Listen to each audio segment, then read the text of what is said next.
अपनाएंगे तो हमारी भारतीय संस्कृति लुप्त हो जाएगी, खो जाएगी। हमारी भारतीय परंपरा जो थी, जैसे हमने नालंदा विश्वविद्यालय के बारे में पढ़ा है ना, नालंदा विश्वविद्यालय में बच्चे बाहर से पढ़ने के लिए आते थे, सीखते थे, सीख कर जाते थे।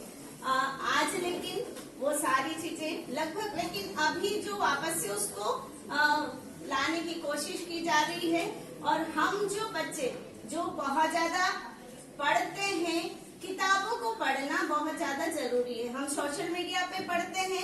अभी मैंने एक को सुना था कि सोशल मीडिया पर पढ़ा जाता है तो वो हम बहुत कुछ उसमें सीख सकते हैं, जितना कि हम स्कूल या कॉलेज में जाते हैं तो हमारे जो गुरु होते हैं वो हमको उतना नहीं समझा पाते हैं जितना कि सोशल मीडिया हमको समझाता है। तो ये पूरी तरह से रॉन्ग है, क्योंकि सोशल मीडिया आपको क्वेश्चन नहीं कर सकता है।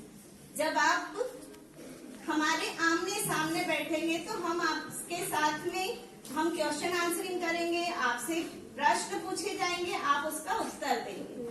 लेकिन सोशल मीडिया पे आप पढ़ते रहेंगे, उसको पता नहीं है आप बैठे हैं, पढ़ रहे हैं, वो आपने ओपन कर लिया और आप क्या देख रहे हैं, कितना सीख रहे हैं वो नहीं देख पाता है, तो आपको वो बता नहीं पाता है कि आप कितना सीख रहे हैं। एक गुरु जीवन में कभी भी आप ये लेकर चलिए कि आपके लिए गुरु का होना बहुत ज्यादा जरूरी है।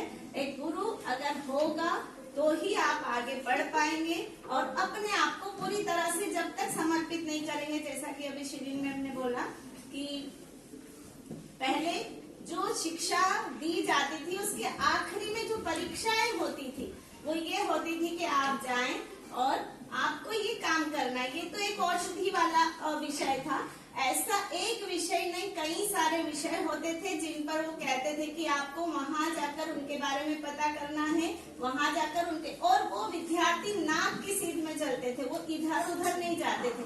अगर गुरु ने कहा है तो उनको उतने समय में उसका उत्तर ढूंढकर लाना होता था, तभी जाकर आज हम उनको पढ़ रहे हैं, आज अपने जीवन में याद रख पा रहे हैं। तो आपको एक चीज को हमेशा याद रखना है, सोशल मीडिया को देखें, उपयोग करें, लेकिन सही तरह से उपयोग करें। दूसरा, हमारी संस्कृति को लेकर चलें। संस्कृति को समझना बहुत ज्यादा आवश्यक है। और आज जो हम देख रहे हैं कि भारतीय ज्ञान परंपरा हमारी बहुत प्राचीन है, लेकिन उसमें होता ये था कि कुछ ही विद्यार्थी पढ़ पाते थे और बहुत सारे पढ़ना चाहकर भी नहीं पढ़ पाते थे। कुछ विद्यार्थी थे जिनको कि बाहर जाकर या उनसे देख देख कर वो सीख लेते थे, लेकिन जो सीखते थे उनसे भी आगे, क्योंकि सीखने वाला कभी पीछे नहीं होता है, जो सीखना चाहता है वो हमेशा आगे ही जाता है। तो और आज जो शिक्षा को हम ग्रहण कर रहे हैं, अगर हम इसको कोरिलेट नहीं करते, हमारी पुरानी संस्कृति को नहीं लेते हैं और नई संस्कृति को ही ग्रहण करते हैं, तो हम पूरी तरह से पाश्चात्य। विद्यार्थी पार्टिसिपेट करना सबसे मुख्य बात है, क्योंकि जब तक हम अगर हम भाग नहीं लेते हैं, माइक पर आते नहीं है, तब तक हमको समझ में नहीं आता है, क्योंकि हम यहाँ आते घबरा जाते